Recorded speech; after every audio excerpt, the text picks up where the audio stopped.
super excited because today I'm in Washington, D.C., and we're at the Mexican Cultural Institute to see an exhibit from an actual famous artist that I know. A friend of mine, Antonio Fink. In fact, I call him Tony. He's got 40 works inside. It's amazing. Thank you, Ambassador, for having him here. Let's go check out his work.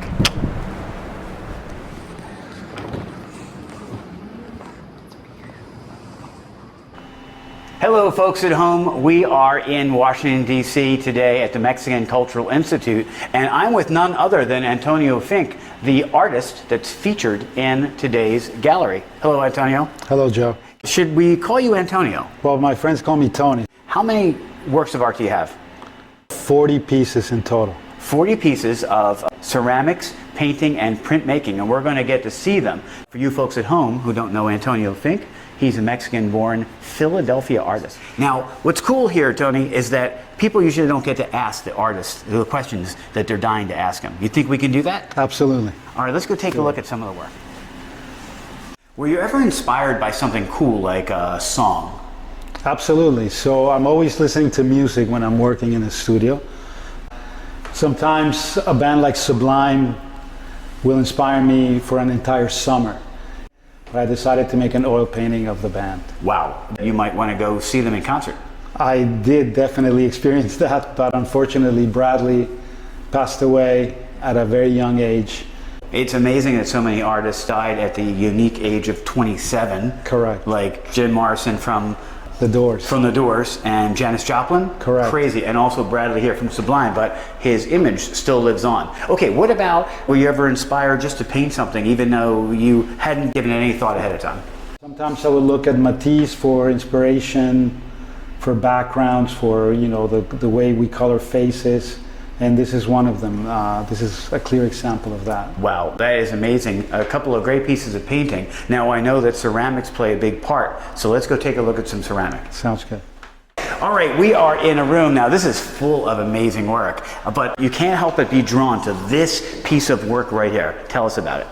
This one was an installation of drawing faces on red clay covered with porcelain slip. Okay, red faces on red clay. Is this all one big super heavy piece? No, this is 504 different pieces individually hung. So if I want to take this piece off, it would actually come off? Absolutely. May I do that? Please do. Okay. Ah, and I don't have any talent whatsoever, but if I did have any talent to try to make one of these, this would take me an entire day to make one of these. How many of these did you make at a time? I was making 26 at a time.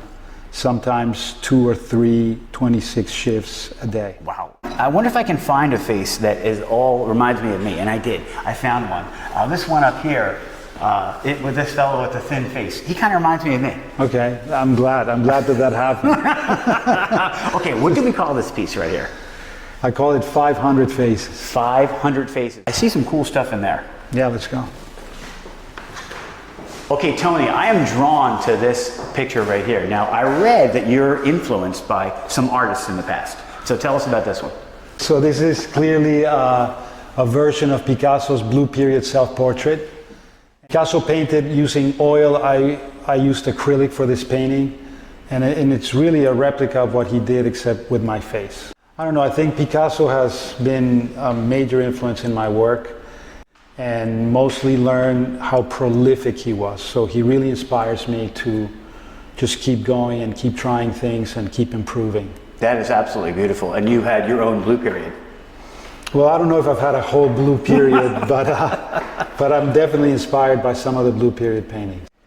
Okay, folks, here in Washington, D.C., we're here with Antonio Fink. There's so many great works to see. We've been here for a couple of hours. It's absolutely amazing. Ceramics and painting and printmaking. We get to see the blue period. We get to see tons of faces. Where can folks see you next? You can see me on Instagram, antonio.fink.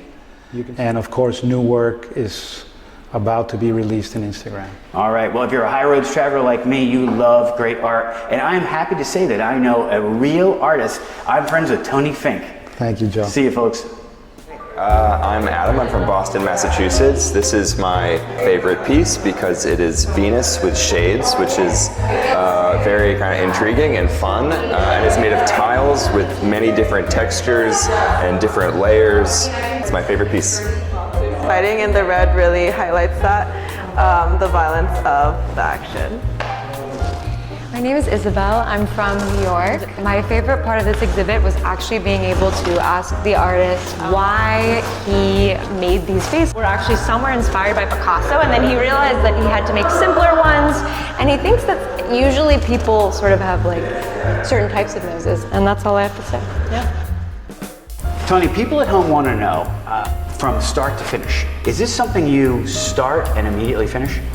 This one in particular took about 12 years, but not 12 years of constant painting for many months, and then you turn it over and look at it again. And then before you know it, 12 years have gone by. Wow, okay, that is fascinating. All right, folks at home, Ariadna de Radner from Tony Fink. I want to do a shout out to Nanette Faher, or Luisa Faher, the ambassador here in DC from Mexico.